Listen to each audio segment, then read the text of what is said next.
오늘 예배 자리에 나온 사랑하는 모든 예배자 여러분 한 분 한 분을 주님의 이름으로 환영합니다. 하나님께서 여러분의 모든 예배를 기뻐 받으시고 하나님께서 영광 나타내실 줄로 믿습니다. 사람이 아무것도 가진 것도 없는데 든든한 사람들이 있어요. 모든 것 다 가지고도 불안해하고 염려하는 사람이 있습니다. 그래서 모든 것을 바라보면서 이렇게 막 대단히 상황은 어려우나 마음속에 이렇게 얼굴 속에 그게 드러나는 사람이 있습니다. 이 사람은 참 뭔가 있구나. 상대편이 볼 때 무슨 생각을 하냐 하면 저 사람은 어디 믿는 구석이 있는 것 같다, 그렇게 생각을 해요. 여러분 옆에 사람 얼굴 한번 보시기 바랍니다. 믿는 구석이 있는 사람인지 없는 사람인지. 믿는 구석이 있는 것 같습니까? 우리 인사하겠습니다. 집사님은 당신은 믿는 데가 있는 것 같습니다. 우리 한번 축복하겠습니다. 당신은 믿는 데가 있는 것 같습니다.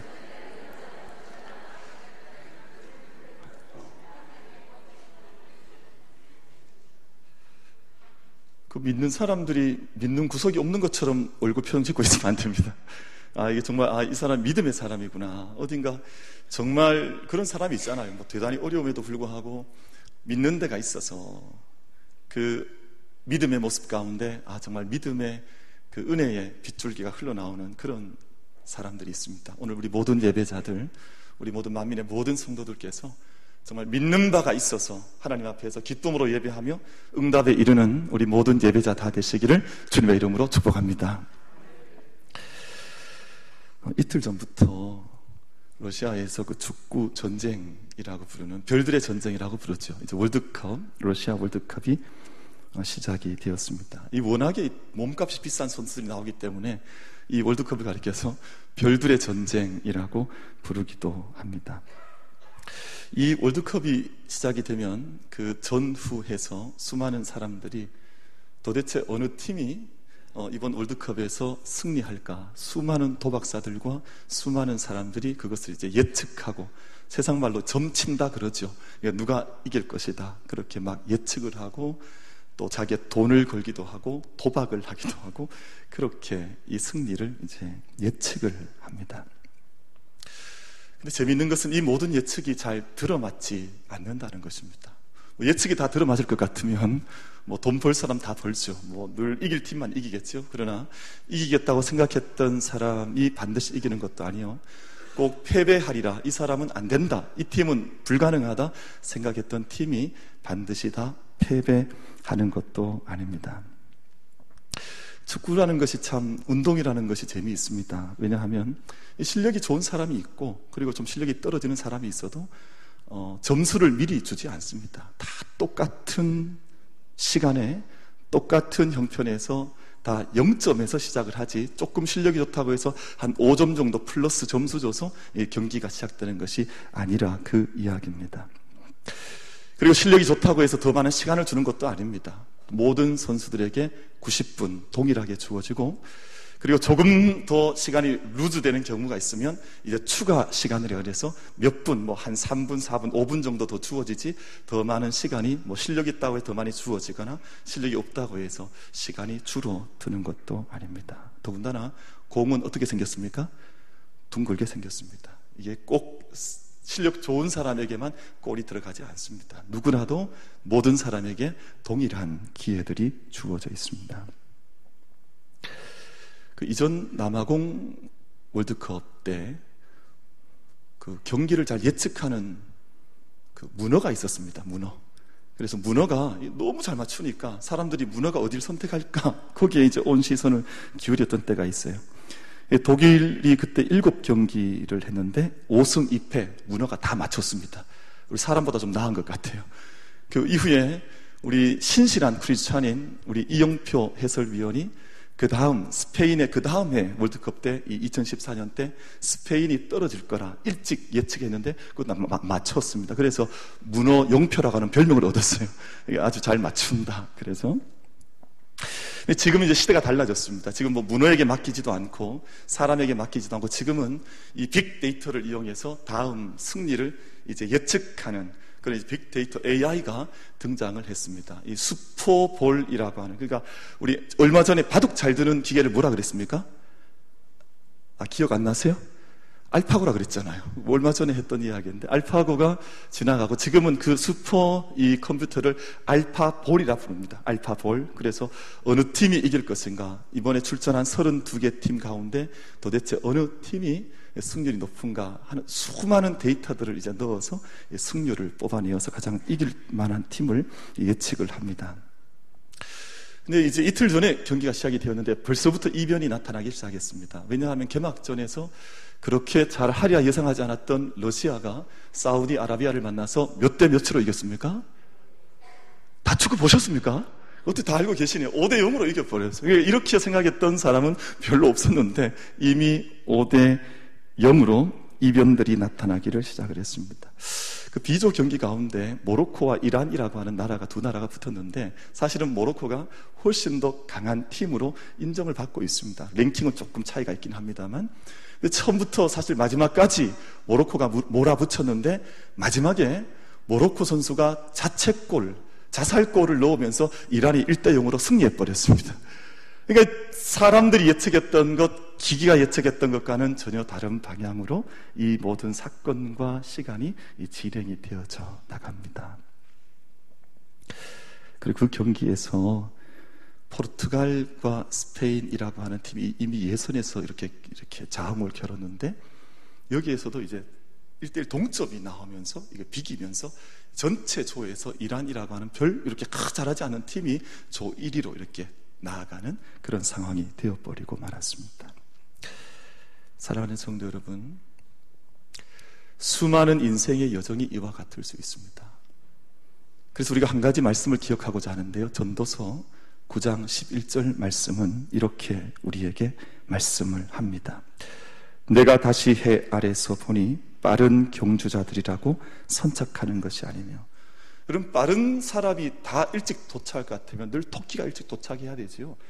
근데 사람의 인생의 이야기들 들여다봤더니 꼭 토끼라고 해서 일찍 도착하는 것이 아니라 거북이도 일찍 도착할 때가 있더라는 것을 말씀에서는 이렇게 이야기를 합니다. 용사들이라고 전쟁에 승리하는 것이 아니면, 용사들이 다 이길 것 같으면 모든 인생의 다음에 대한 예측이 무슨 필요가 있겠습니까만, 뛰어난 용사라고 해서 모든 전쟁에 다 승리하는 것도 아니더라는 것입니다. 지혜자들이라고 음식을 얻는 것도 아니며, 명철자들이라고 재물을 얻는 것도 아니며, 지식인들이라고 은총을 입는 것도 아니니 이는 시기와 기회는 그들 모두에게 임함이니라. 저는 이 말씀 가운데 마지막 말씀을 주목합니다. Time and chance happen to them all 이라고 하는 이 말씀. Time and chance, 그러니까 모든 시간과 모든 기회는 모든 사람에게 동일하게 임한다, 그렇게 말씀을 해요. 이 말씀이 주고자 하는 뜻은 그것입니다. 모든 사람들이 다양한 상황과 형편에 처해 있지만 이 모든 타임과 이 모든 시기와 이 모든 찬스, 이 모든 기회는 모든 사람에게 동일하게 24시간 한평생 일생에 주어져 있는 것이지, 겉으로 잘 드러난 사람이라고 해서 이 사람에게 더 특별한 기회가 주어지고 나는 아무것도 없는 것처럼 보인다고 해서 나는 시기와 기회조차도 없는 것처럼 생각하는 것은 하나님의 말씀과는 전혀 다른 생각을 하면서 살아가는 것입니다. 하나님 앞에는 모든 시기와 모든 기회는 그들 모두에게 동일하게 주어진다, 그렇게 말씀하고 있습니다. 그래서 사랑하는 성도 여러분, 우리 삶 가운데 지금도 시기와 기회, 때와 기회가 내게 있음을 알고 내게 주어진 모든 인생의 날 동안, 내가 살아가는 모든 믿음의 날 동안 그 시기와 기회를 붙드는, 은혜를 붙드는 은혜가 우리 모두 가운데 임할 수 있게 되기를 주님의 이름으로 축원합니다. 그래서 기회가 있습니다. 승리할 수 있는 기회, 회복할 수 있는 기회, 재물과 은총을 얻을 수 있는 기회, 하나님께서 그 모든 때와 기한을 모든 사람에게 동일하게 chance and time happen to them all, 모든 사람들에게 그 모든 시기와 기회를 동일하게 하나님께서 허락하신다, 그렇게 말씀하고 계십니다. 그래서 그 은혜와 기회를 사모하고 기대하고 그 은혜와 기회를 놓치지 않기 위해서 믿음의 자리에 서는 것입니다. 왜 우리가 믿음의 삶을 삽니까? 하나님께서 내게 영원히 허락하신 그 믿음의 기회를 놓치지 아니하고 오늘 내 삶 가운데도 허락하신 그 믿음의 기회를 놓치지 않기 위해서 우리가 믿음의 자리에 나아가는 것 아닙니까? 고린도후서 6장 1절과 2절에서 이렇게 말씀합니다. 우리가 하나님과 함께 일하는 자로서 너희를 권하노니, 우리가 하나님과 함께 일하고 있는데 너희를 위해서 권하는 말이 있다 합니다. 하나님의 은혜를 헛되이 받지 말아라. 하나님의 은혜를 헛되이 받지 말라. 이 말씀의 뜻은 하나님의 수많은 은혜를 받으면서 불구하고 하나님의 은혜를 헛되이 받는 사람도 있다는 것에 대한 말씀 아니겠습니까? 끊임없이 은혜를 주심에도 불구하고 그 은혜가 마치 은혜가 아닌 것처럼 생각하며 사는 사람도 있다는 말씀 아니겠습니까? 하나님과 함께 일하는 자로서 내가 너희를 권하노니 하나님의 은혜를 헛되이 받지 말아라. 이르시되 내가 은혜 베풀 때에 너에게 듣고 구원의 날에 너를 도왔다 하였으니 보라 지금은 은혜 받을 만한 때요 보라 지금은 구원의 날이로다 라고 말씀하고 있습니다. 내가 은혜의 날에 너를 듣고 내가 너의 소리를 듣겠다는 것이죠. 은혜의 날에 너의 소리를 듣고 구원의 날에 너를 도울 터이니까 지금은 은혜 받을 만한 때요 지금은 구원의 날이로다 그렇게 말씀을 하며 그 은혜를 놓치지 말 것을 말씀하고 있습니다. 사랑하는 성도 여러분, 하나님께서 우리에게 주시는 은혜와 구원이 반드시 있는 줄로 믿습니다. 우리 그 은혜 앞에 서는 것이죠. 그 은혜를 붙드는 것입니다. 우리가 경험하는 모든 삶의 순간들뿐만 아니라 특별히 내 삶 가운데 위기라고 생각하는 그 생각 속에 하나님의 은혜가 기회가 담겨져 있습니다. 왜냐하면 그때 하나님께서 나를 들으시고 그때 하나님께서 나를 도와주시기 때문에 내가 그때 너를 듣겠다는 거거든요. 내가 은혜의 날에 너를 듣고, 그 말은 은혜의 날에 내가 너의 목소리를 듣고 삶의 소리를 다 듣겠다는 것입니다. 내가 구원의 날에 너를 돕겠다는 것은 구원의 날에 내 손을 펴서 너를 도와주겠다고 하는 그 뜻이기 때문에 우리가 평소 우리의 삶 가운데 평안할 때에도 하나님의 은혜가 임하지만 내가 위기의 때, 내 삶의 공동의 때에도 하나님의 도우시는 들으심 손길을 내미신 그 은혜의 손길이 있음을 믿음으로 확신할 수 있는 우리 모두가 다 되기를 주님의 이름으로 축원합니다. 여러분, 사람들이 위기의 때는 하나님의 은혜가 멀리 있다고 생각합니다. 하나님께서 멀리 계시니까 내가 이런 위기를 맞이한 것이 아닌가? 라고 생각할 때가 많습니다. 여러분, 그래서 우리가 잘 알고 있는 시인 가운데 상화 이상하 시인이 그런 시 부르지 않았습니까? 빼앗긴 들에도 봄은 오는가? 내 삶에 위기가 왔다는 것입니다. 내 삶의 모든 들을 빼앗겼다고 생각했습니다. 그러니까 내 빼앗긴 이 들판 속에 봄은 찾아올 것인가?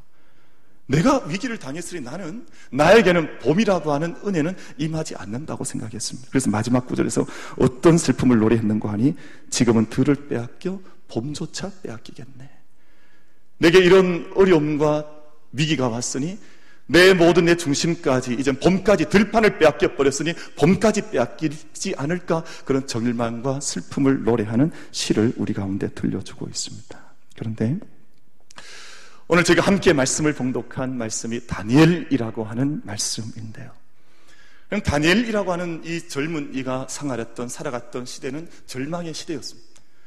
모든 땅을 빼앗겼습니다. 우리 이상화 시인이 노래했던 것처럼 이제 들판을 빼앗겨버리고 말았습니다. 종으로 끌려가 버리고 말았습니다. 엄청난 위기의 파도가 나에게 덮쳐온 것 같았습니다. 그런데 그때에 자기의 땅은 빼앗겼지만 자기의 봄은 빼앗기지 않는 믿음의 봄을 맞이했던 사람들의 이야기가 바로 이 다니엘서의 이야기입니다. 여러분, 다니엘서를 이번 한 주간 동안 여러분 묵상하실 수 있으면 처음부터 끝까지 한번 묵상해 보시기를 바랍니다. 여러분, 이 모든 들판을 빼앗겼던 젊은이들이 즐겁게 하나님을 위해서 헌신하는 장면이 얼마나 기쁨 가운데 충만함 가운데 드러나고 있는지 모릅니다. 하나님을 위해서 자신의 먹을 것들도 스스로 절제합니다. 여러분, 이미 빼앗겨버렸으면 사람이 무슨 말 합니까? 일단은 힘들면 일단 먹고 보자, 먹고 죽자 이러잖아요. 그러니까 여러분, 그게 사람들이 절망 가운데 임할 때 일단은 한번 뭐라도 한번 해보자라는 생각을 가지지 않습니까? 그런데 다니엘과 세 친구들은 이 절망과 위기의 때에 스스로 하나님께 헌신하고 스스로 하나님 앞에 자기 자신들을 절제해 나가기를 시작했습니다. 먹고 마시는 것조차 절제했습니다. 조율했습니다. 세상의 것으로 자기 자신을 무분별하게 만족시키는 삶을 살았던 것이 아니라 하나님 앞에 내가 어찌할꼬, 하나님 앞에 자기의 삶을 다시 한번 절제하면서 규모 있게 삶을 정리하면서 하나님께 더 가까이 나아가는, 나는 내 들판은 빼앗겼을지 모르지만 내가 봄이라고 하는 이 시간과 믿음의 시간은 빼앗기지 않겠다고 하는 믿음 가지고 나아가서 자기의 삶을 절제했던 사람들이 다니엘과 세 친구들이었습니다. 여러분, 이 젊은이들은 하나님을 위해서 스스로 풀무불 속으로 뛰어들기도 했습니다. 여러분, 사람이 살고자 하는데 사실은 모든 사람들이 풀무불 앞에 밀어넣으면 이 큰 어마어마한 불길 앞에 다 도망가려고 하지, 그리고 뛰어드는 사람이 누가 있겠습니까? 근데 이 정신나간 젊은이들이 자기들의 믿음과 하나님 앞에서의 삶을 위해서 오히려 불길을 짊어지고 풀무불 속에 뛰어들어서 하나님 앞에 살아가는 삶이 무엇인지를, 참된 봄을 맞으며 봄과 함께 살아간다는 것이 무엇인지를 자기의 삶으로 보여줬던 사람이 바로 다니엘과 세 친구들이었습니다. 왜냐하면 그들의 고백 보면 그런 고백이 나옵니다. 하나님께서 우리를 풀무불 가운데서도 건지시고 왕의 손에서도 건져내실 것을 우리는 확신하노라 하는 믿음의 고백 가지고 그 풀무불 속으로 뛰어드는 모습을 이 젊은이들이 보여주고 있습니다. 그러다 보니 구원과 은혜라고 하는 이 놀라운 사건을 이 젊은이들이 자기의 삶 속에 계속 경험을 한 거예요. 왜냐하면 여러분, 이것을 피해 다니는 사람들한테는 구원과 은혜라는 것이 그렇게 뜨겁게 경험되지 않습니다. 구원이 무엇인지 잘 모릅니다. 은혜가 무엇인지 잘 알지 못합니다. 그러나 모든 삶의 위기 속에 스스로 하나님 앞에 나아가야 하는 믿음의 길을 선택하고 구원의 길을 선택하며 나아가니 이것이 은혜구나, 이것이 구원이구나. 은혜라고 하는 것이 이렇게 나의 삶 가운데 풍성히 임했었지만 특별히 위기의 때에 하나님께서 내게 구원과 은혜를 베풀어 주시는구나 하는 것을 이 젊은이들이 고백하며 그 은혜를 경험할 수 있게 되었습니다. 이 젊은이들은 들판을 빼앗겼지만 은혜를 잃어버리지 않았습니다. 들판도 빼앗겨버리고 봄도 빼앗겨버리고 은혜도 빼앗겨버리면 nothing이죠. 아무것도 없습니다. 그러나 이들 안에는 이 세상에 보이는 들판보다 훨씬 더 귀한 믿음의 가치와 또 믿음의 봄이라고 하는 은혜를 붙들고 있었기 때문에 그들은 은혜의 시간을 걸어갈 수가 있었습니다. 그리고 그 모든 은혜를 당연한 것으로 여기지 않았습니다. 정말 믿음의 사람과 참 믿음의 사람과 조금 사쿠라 믿음의 사람, 좀 사쿠라가 있는 것 같아요. 이게 믿음의 사람 같긴 한데 조금 덜 좀 믿음의 사람들, 이 구분해보면 뭐가 차이가 있냐 하면 은혜에 대한 눈을 뜨는 것입니다. 믿음의 사람이 제가 지금 가운을 입고 있다고 해서 정말 믿음의 사람 된 게 아니잖아요. 이게 아무것도 아니죠. 사실 가운은 중요한 상징이긴 하지만 이게 뭐겠습니까? 근데 정말 믿음의 사람은 아무것도 없다 할지라도 그 안에 은혜에 대한 소망, 또 은혜에 대한 힘, 또 은혜에 대한 가치, 은혜에 대해서 눈을 뜨고 있느냐, 이것이 믿음의 사람과 사쿠라 같은 믿음의 사람의 차이점 아니겠습니까? 이것이 하나님의 은혜였습니다. 이것이 하나님의 은혜였구나. 이 자리가 하나님의 은혜이구나. 이 사람이 하나님의 은혜의 사람이었구나. 하나님께서 이 모든 것을 나에게 은혜로 주신 것이구나 하는 그 고백이 일어날 수 있는 사람이 믿음의 사람이 되는 줄로 믿습니다. 모든 것 다 은혜를 주어도 은혜인 것을 알지 못하는 사람도 있습니다. 이런 과학신학자인 알리스터 맥그라스라는 사람이 그런 이야기를 해요. 우주의 모든 구조는 정교하고 마치 모든 것이 심오하게 설계된 것처럼 모든 것이 짜 맞추어서 돌아간다. 이 과학자의 눈에서 볼 때는 이 세계는 그저 돌아가는 것이 아니라 그 말입니다. 여러분, 세상의 모든 일반 믿지 않는 과학자들 눈에는 세상이 우연이라 그러죠. 그리고 이게 뭐가 진화해서 이렇게 되었다 그러죠. 그러니까 모든 것을 우연으로 생각하고 그냥 어느 날 갑자기 해펀 투해서 갑자기 뻥 나서 생겼다 생각하지만, 여러분, 우리 서울에 지하철 많지 않습니까? 서울에 1호선부터 요즘 몇 호선 아주 많이 생겨나니까 몇 호선까지 있는지 모르겠습니다만, 그 모든 지하철이 이렇게 잘 사고 없이 돌아가려고 하면 이것을 조작하고 만지는 분들이 1분, 1초, 1분이 아니라 몇 초라도 조작을 잘못하게 되면, 이 컴퓨터가 오류를 일으키게 되면 그 안에 엄청난 사고가 일어나지 않겠습니까? 그럼 세상의 모든 것들이 다 그렇지 않습니까? 우리가 모든 시간, 모든 것들 쫙 맞추듯이 계획하고 운행해 나가지 않으면 이 모든 세계는 엉망진창이 될 것입니다. 근데 이 세상의 수많은 별들과 수많은 우주들 안에 이것이 그냥 우연으로 되었다 그러고 지금도 이것이 쫙 맞추듯이 이렇게 돌아감에도 불구하고 우연이라, 이건 은혜가 아니라고 생각하면 여러분 정말 그 믿음 없는 사람이죠. 믿음의 눈으로 바라보면 이 모든 날과 달과 해와 모든 별들과 내가 지금 이 자리에 앉아 있는 것까지 하나님의 은혜가 아니라 말할 수 없는 하나님의 은혜 앞에 눈을 뜨게 되는 삶을 살아갈 터인데, 이 시간 예배하는 우리 모든 사랑하는 성도 여러분, 우리 모든 예배자 여러분, 우리 모든 삶의 자리에 하나님의 은혜에 대해서 이것을 당연하다고 생각하지 말고 이 하나님의 은혜라고 하는 믿음의 고백과 믿음의 자리에 함께 나아가 설 수 있는 우리 모두가 되기를 주님의 이름으로 축복합니다. 은혜입니다. 그래서 알리스터 맥그라스가 설명하기를 만약에 우주의 기본 상수들 중에 하나도 조금만 틀어지게 되면 모든 우주가 뭐 타버리거나 모두 다 없어져 버리거나 마치 어느 한 부분 우주가 바람 빠진 풍선처럼 완전 엉망이 되지 않겠느냐. 그러나 이 모든 것들 속에 담겨져 있는 은혜를 보라라고 이야기합니다. 그래서 우주는 하나님의 영광스러운 극장이라는 말이 그래서 나왔습니다. 모든 것 속에 하나님의 그 모든 충만함 속에 이루어지는 하나님의 영광을 나타내는 극장, 은혜의 충만한 자리라 하는 것입니다. 여러분, 은혜를 당연히 받고 나면 야, 이건 당연한 것이다 생각을 하고 나면 아무것도 은혜가 아닙니다. 은혜라고 생각할 게 아무것도 없습니다. 근데 은혜에 눈을 뜨고 나면 얼마나 놀라운 일이 벌어지는지 모릅니다. 모든 것이 이길만 하고 모든 것이 참을만 하고 모든 것이 하나님의 은혜 속에 하나님의 또 다른 은혜를 기다리게 되고 전혀 새로운 세계를 은혜 안에서 살아가게 됩니다. 여러분, 그래서 어떤 분들은 그런 이야기했어요. 독수리 눈만 쳐다보고 있어도 하나님의 손길이 얼마나 놀라운지를 그 눈길 하나 속에서도 발견해낼 수 있다. 여러분, 우리 안에 있는 모든 은혜에 충만한 삶의 자리, 모든 순간순간들마다 저는 우리가 정말 무덤덤하게 살아가지 말고요, 우리가 그냥 어제도 오늘도 똑같은 날처럼 살아가지 말고 정말 이 모든 은혜에 충만한 하나님의 손길과 섭리와 구원의 능력과 은혜 속에 우리가 함께 정말 기쁨 속에 새로운 믿음의 세계를 함께 달려갈 수 있는 은혜가 우리 모두에게 임할 수 있게 되기를 간절히 바랍니다. 이게 당연하다 받으면 은혜 사라집니다. 이게 당연하다 감사도 사라집니다. 감격도 사라집니다. 저는 우리 교회를 바라볼 때마다 참 감격할 때가 있습니다. 교회를 바라볼 때마다도 이게 감격이 없는 분들도 있어요. 이게 당연하지 뭐. 정말 당연합니까? 그럼 교회가 서 있는 것이 정말 당연합니까? 얼마 전에 어떤 분들이 이렇게 헌금을 들이셔서, 무명으로 헌금을 들이셔서 아프리카에 이제 교회를 지어주고 있습니다.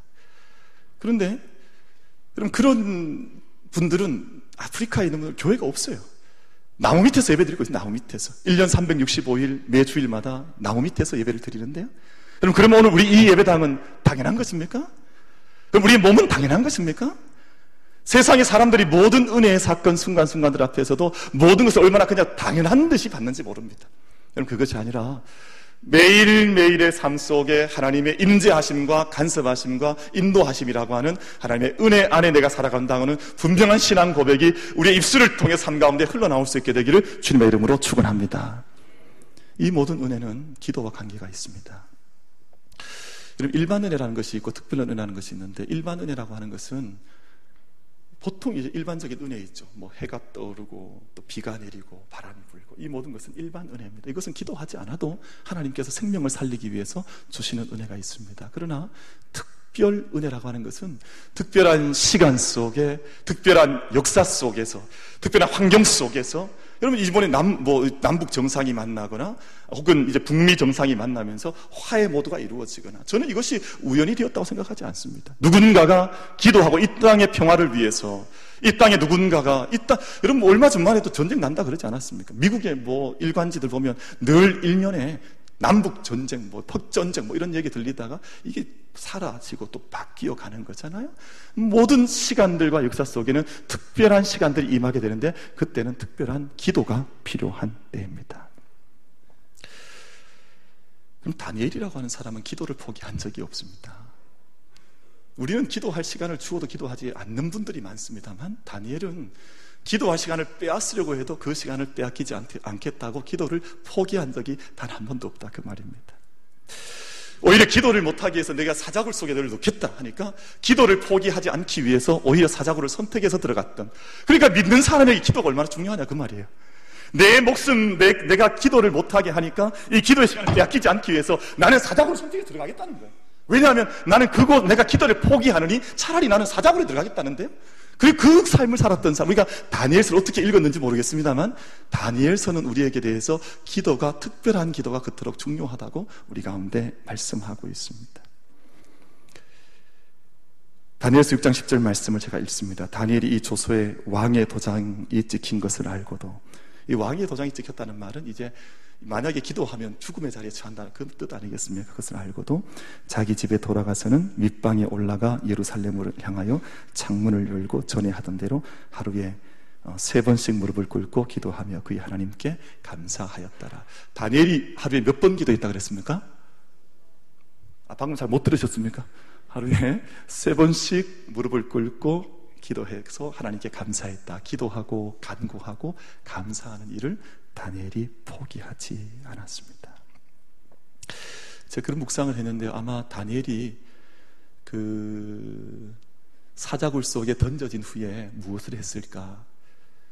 막 들어가자마자 사자랑 싸우려고 달려들었던 것이 아니라 말씀을 묵상해 보니 아마 그 굴 속에 이제 턱 던져졌지 않겠습니까?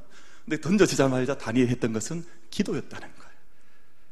그럼 그 위기 속에서 뭘 먼저 하기 시작했냐 하면 기도하는 것을 먼저 다니엘이 시작했다.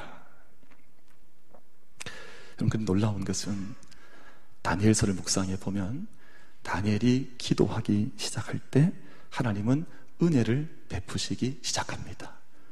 그럼 이건 놀라운 거예요. 다니엘이 기도하는 그 순간부터 하나님은 은혜를 베푸시기를 시작하셨다. 그래서 우리가 염려하는 것보다 기도하는 것이 결정적으로 중요하고, 여러분 믿음이 없으면 기도하지 않습니다.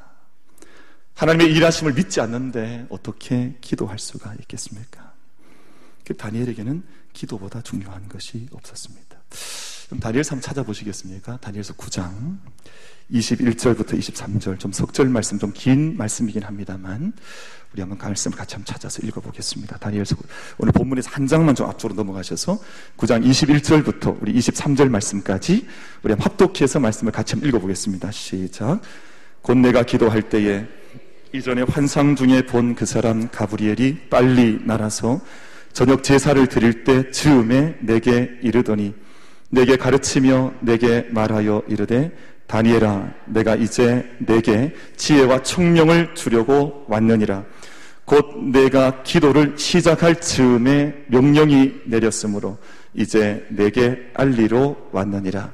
너는 크게 은총을 입은 자라. 그런즉 너는 이 일을 생각하고 그 환상을 깨달을지니라. 아멘. 다니엘은 기도했던 사람인데 기도를 시작할 즈음에 그 기도를 들으시고, 오늘 말씀 23절에서 말씀하죠. 내가 기도를 시작할 즈음에 명령이 내렸다. 네가 기도를 시작할 그때에 하나님의 은혜가 시작되기 시작했다. 그렇게 말씀을 하고 있습니다. 다시 한번 말씀드립니다. 사랑하는 성도 여러분, 일반 은혜는 기도하지 않아도 모든 사람에게 주어지는 동일한 은혜입니다만 특별한 은혜는 기도하는 자들에게 주어진다 말씀드렸습니다. 우리 모두 다 여러분, 하나님의 은혜가 정말 필요하다고 생각하는 영적인 갈망이 있는 사람들, 하나님의 응답 필요한 모든 사람들은 분명히 기도의 자리에 나아가시기를 주님의 이름으로 축원합니다. 그때 하나님께서 일하기 시작하신다. 그때 하나님께서 은혜를 주시기 시작하신다. 그것이 믿음의 사람들의 첫걸음 아니겠습니까? 오늘 다니엘이 그랬습니다. 본문 말씀을 돌아보면 다니엘이 어느 날 큰 전쟁에 대한 이야기를 듣습니다. 큰 전쟁에 대한 환상을 보게 되는데 이 전쟁이 얼마나 큰 전쟁이었는지 다니엘이 힘을 잃어버리고 맙니다. 이 전쟁이 너무 자신에게 큰 전쟁이었기 때문에 그냥 맥이 풀려버리고 땅바닥에 주저앉아 쓰러져버리고, 이 기도의 사람도 이렇게 쓰러질 때가 있습니다. 아마 우리 삶 가운데 전쟁과 같은 시간들이 올 때가 올 것입니다. 때로는 가정에도 전쟁이 있는 분들이 있죠. 때로는 제가 말씀 들으니까 주일 아침에 교회 오실 때도 전쟁하는 분들이 있다 그러시대요. 차 타고 오시면서 전쟁하시고, 또 예배 마치고 나가시면서도 전쟁도 하신다는 분이 계시고, 전쟁에 대한 이야기는 사실 많죠. 축구도 전쟁이라 그러잖아요. 그러니까 경제 전쟁, 무역 전쟁, 삶에 일어나는 수많은 전쟁의 이야기들이 우리 삶 가운데 달려올 때가 있어서 오늘 다니엘처럼 그 자리에 쓰러져 버릴 것 같은 어려운 때가 있습니다. 그런데 말씀을 좀 정리하십시다. 다니엘이 이때 선택했던 것이 새 일의 기도라고 하는 기도였습니다. 우리 2절 말씀에 보면 그때에 나 다니엘이 새 일의 동안을 슬퍼하며 새 일에가 차기까지 좋은 떡을 먹지 아니하며 고기와 포도주를 입에 대지 아니하며 또 기름을 바르지 아니하니라. 이 말씀처럼 새 일이라고 하는 말은 3주간이라는 뜻이겠죠. 21일입니다. 3주간 동안을 하나님 앞에 자기가 기도하기를 시작했더라라고 본문에서 그렇게 말씀하고 있습니다. 근데 오늘 말씀을 가만히 읽어보면 20일이 지날 때까지 아무 응답이 없습니다. 하나님, 우리가 이 기도를 시작하면 그 순간부터 하나님께서 뭔가 일을 시작하셔서 그 순간 바로 응답을 바로 주시면 좋겠는데, 오늘 천사가 날라와 하나님의 형상을 보여주면서 응답하신 것은 21일째였습니다. 무슨 말씀이냐 하면 기도의 양이에요. 하나님께서 작정한, 하나님께서 기대하는, 하나님께서 응답하기 원하시는 모든 삶의 스케줄들과 믿음의 스케줄들과 믿음의 분량들이 있어서 그 모든 양이 차기까지 응답이 없었다가 마지막 21일째 되는 그날, 그럼 이날은 원래 유대인 역에 의하면 니스란월 24일입니다. 그러니까 니스란월 원래 첫째 달 3일부터 기도를 시작해서 첫째 달 24일 되던 그때에 하나님의 응답이 다니엘에게 나타났다. 오늘 본문은 우리들 가운데 그 말씀을 들려주고 있습니다. 그럼 기도의 분량이 채워지기 전까지는 역사가 나타나지 않습니다. 사람들은 너무 쉽게 기도를 생각을 해요. 자기 입술 한번 벌리면 뭐 하나님이 다 움직여 나가셔야 되는 것처럼 사람들이 얼마나 믿음에 오만한지 모릅니다. 그렇지 않습니다. 여러분, 그 위대했던 예언자 엘리야 선지자도, 여러분, 그 바알 아세라 850명과 함께 싸워서 승리한 후에도 문제가 다 해결되지 않았잖아요. 왜냐하면 여전히 이스라엘 땅엔 비가 오지 않고 여전히 가란 땅이니까. 그래서 그 이스라엘 땅에 생명의 담비 주실 기도합니다. 여러분, 엘리야 같은 선지 한번 기도하면 바로 응답이 와야 되죠. 근데 그렇게 응답이 오지 않았습니다. 여러분, 한 번을 기도하고 또 두 번을 기도하고 또 세 번을 기도하고 6번을 기도해도 아무런 응답이 없어요. 근데 한 번 더 7번 마지막 기도의 자리에 나갔더니 손만한 작은 구름 하나가 저 하늘에서 떠올랐다 그랬습니다. 기도의 양을 좀 채우라는 것입니다.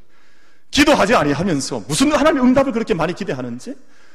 여러분, 가나 혼인잔치 한번 돌아보십시오. 가나 혼인잔치 때 예수님께서 6 도랑아리 다 있는데 거기에 물을 아귀까지 가득가득 다 채우라 그럽니다. 언제 물이 포도주가 변했습니까?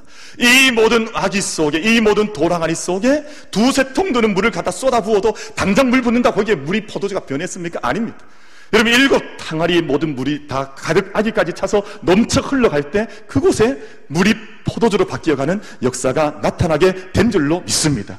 하나님의 기도의 양을 우리 가운데 그렇게 요구하시는 것입니다. 여러분, 다니엘은 기도의 항아리가 마르지 않았습니다.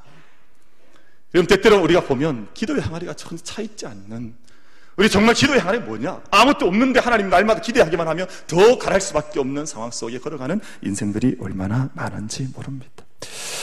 여러분, 오늘 본문 12절 말씀을 제가 읽겠습니다. 마지막 절 말씀인데요. 그가 내게 이르되 다니엘아 두려워하지 말라. 내가 깨달으려 하여 내 하나님 앞에 스스로 겸비하게 하기로 결심하던 첫날부터 내 말이 응답받았으므로 내가 내 말로 말미암아 왔나니라 라고 말씀하고 있습니다. 네가 하나님 앞에서 스스로 겸비하게 하기로 결심하던 첫날부터 내 말이 응답받았으므로 내가 내 말로 말미암아 왔나니라. 여러분, 좀 약간 점핑을 해서 우리 본문 10장 우리 18절 19절 말씀을 결론처럼 읽고 말씀 맺으려 합니다. 본문 10장 18절 19절 말씀을 우리 같이 한번 읽겠습니다. 본문 10장 18절 19절 말씀 우리 한번 합독해서 소리내어서 같이 읽겠습니다. 시작. 또 사람의 모양 같은 것 하나가 나를 만지며 나를 강건하게 하여 이르되 큰 은총을 받은 사람이여 두려워하지 말라. 평안하라. 강건하라. 강건하라. 그가 이같이 내게 말하매 내가 곧 힘이 나서 이르되 내 주께서 나를 강건하게 하셨사오니 말씀하옵소서. 아멘. 큰 은총을 받은 사람이여 두려워하지 말라. 두려워하지 말라. Don't be afraid라 그러잖아요. high esteem man이라고 말합니다. 높이 하나님께서 들어 올려주신 사람이요 라고 말을 합니다. Peace, be strong, be strong. 강하라, 평안하라 이렇게 말씀. 큰 은총을 받은 사람이요. 다니엘은 그것을 늘 눈떠 있었고 어떤 위기 속에서도 이 믿음을 놓치지 않았던 사람이 다니엘이라고 말씀했습니다. 여러분, 알렉스 헤일리라고 하는 우리 뿔이라고 하는 800만 부가 팔렸다 그러죠? 800만 부 팔리고 ABC 방송에서 이제 드라마로 만들어져서 온 세계 36개 나라에 이 방송이 나가서 우리가 잘 알고 있는 뿔이라고 하는 작품. 그분의 사무실에 가면 이 거북이 한 마리가 담장 위에 올려져 있는 그 큰 그림을 벽에 걸어 놓았대요. 우리 사람들이 물었답니다. 아니 이 그림 도대체 무슨 의미냐 그랬더니 그분이 늘 그런 고백을 했대요. 이 거북이가 자기 힘으로 담장에 올라갈 수 있겠느냐? 불가능하다는 겁니다. 누군가의 도움이 있었고 누군가의 손길이 있었기 때문에 이 거북이는 담장에 올라가 있는 것이다. 내 삶이 그와 같아서 나는 이 그림을 나는 즐겨본다 라고 했다는 것입니다. 여러분, 큰 은혜를 받은 사람이요, 큰 은총을 받은 사람이요, 하나님께서 높이 들어 올려주신 사람이요, 평강하십시오, 담대하십시오, 강하십시오. 그럼 저희가 이 말씀 붙들고 나아가서 정말 주님께서 우리를 높이 들어주시고 또 새롭게 하시고 이기게 하시는 그 은혜 속에 살아갈 수 있는 은혜가 우리 모든 예배자들 가운데 임할 수 있게 되기를 주님의 이름으로 축원합니다.